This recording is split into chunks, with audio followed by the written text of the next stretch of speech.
आप सभी भक्तों को राधे राधे, जय श्री कृष्ण। रोजाना ऐसी और भी श्रीमद् भगवत गीता की वीडियोस देखने के लिए सब्सक्राइब करें हमारे चैनल श्री गौरी गिरधर को और बने हमारे यूट्यूब परिवार श्री गौरी गिरधर का एक हिस्सा।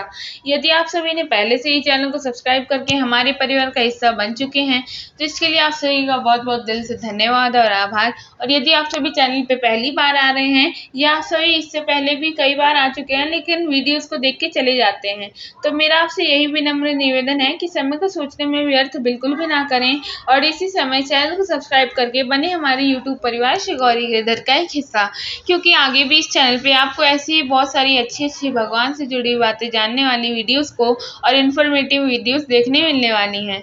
इसलिए समय को सोचने में व्यर्थ बिल्कुल भी ना करें और चैनल को सब्सक्राइब करके बने हमारे यूट्यूब परिवार श्री गौरी गिरधर का एक हिस्सा। आज हम सभी पढ़ेंगे गीता अध्याय 6 ध्यान योग, जिसे आत्म संयम योग भी कहा जाता है। उसका श्लोक नंबर 26, 27, 28 चलिए पढ़ते हैं। श्लोक नंबर 26, यतो यतो निश्चरति मनश्चलम अस्थिरम ततस्ततो नियमय तदात्म अनैव वंशम नियत। श्लोक का अर्थ होगा, यह स्थिर न रहने वाला और चंचल मन जिस जिस शब्द आदि विषय के निमित्त से संसार में विचरता है उस विषय से रोककर यानी हटाकर इसे बार बार परमात्मा में ही निरुद्ध करे। इस श्लोक की व्याख्या होगी, हमारा मन जो कभी भी स्थिर नहीं रहता और अत्यंत ही चंचल है, जो कि इस संसार के शब्द आदि विषय तथा संसार में विचरता रहता है, उन विषयों से रोककर यानी हमारे मन को उन विषयों से हटाकर हमें हमारे मन को बार बार परमात्मा में ही निरुद्ध करना चाहिए। यानी सारे विषयों से हमारे मन को बार बार हटाकर परमात्मा में ही लगाना चाहिए। आइए पढ़ते हैं अगले श्लोक को। श्लोक नंबर 27, प्रशांत मन सनम येनम योगिनम सुख मुत मम उपैति शांतर्जसम ब्रह्मभूत मकलमश। इस श्लोक का अर्थ होगा, क्योंकि जिसका मन भली प्रकार शांत है, जो पाप से रहित है और जिसका रजोगुण शांत हो गया है, ऐसे से सच्चिदानंद घन ब्रह्म के साथ एक ही भाव हुए योगी को उत्तम आनंद प्राप्त होता है।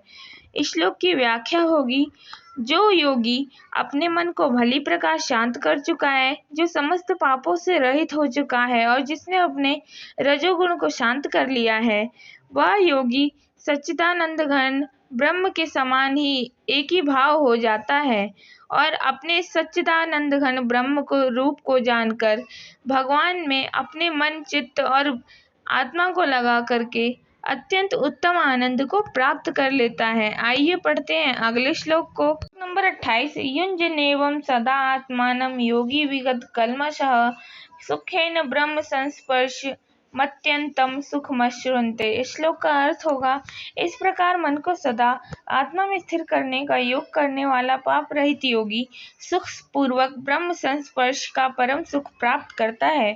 इस श्लोक की व्याख्या होगी, आत्मविकास एवं आत्म संयम की साधना में प्रवृत्त हुआ योगी धीरे धीरे आत्मज्ञान के अंधकार और दोषों से बाहर ज्ञान के प्रकाश में आकर आनंद का अनुभव करता है। जब साधक योग अभ्यास से मन को शांत रखता है, तब मानो ध्यान की उष्णता में मन का शुद्धिकरण हो जाता है, जैसे अग्नि की उष्णता में किसी लौह खंड का। जैसे पहले बताया जा चुका है, मनुष्य अपने पुरुषार्थ से मन को विषयों से परावृत्त करके मन में आत्मा में स्थिर कर सकता है। तत्पश्चात मन एक गुब्बारे के समान नष्ट हो जाता है, जो आकाश में ऊंचा उड़ता हुआ विरलतर वातावरण में पहुंचकर फूट जाता है।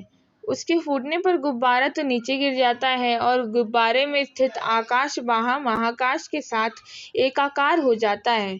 इसी प्रकार ध्यान की चरम स्थिति में मन नष्ट हो जाता है, तब अहंकार नीचे गिर जाता है और वह मन परमात्मा के साथ एक ही भाव हो जाता है और तब उसे ब्रह्म संस्पर्श के परम सुख की अनुभूति होती है।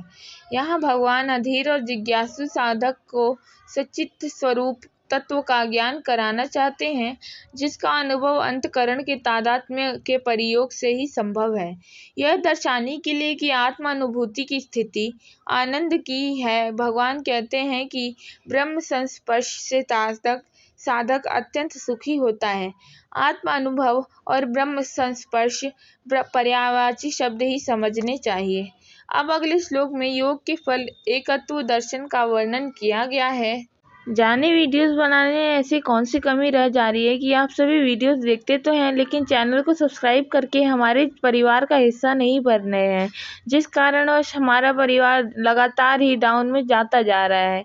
ऐसी कौन सी कमी रह जा रही है, उस कमी को कमेंट में ज़रूर बताएं। हम उस कमी पर काम करने की पूरी कोशिश करेंगे। आप सभी भक्तों को राधे राधे, जय श्री कृष्ण। मिलते हैं अगली वीडियो में।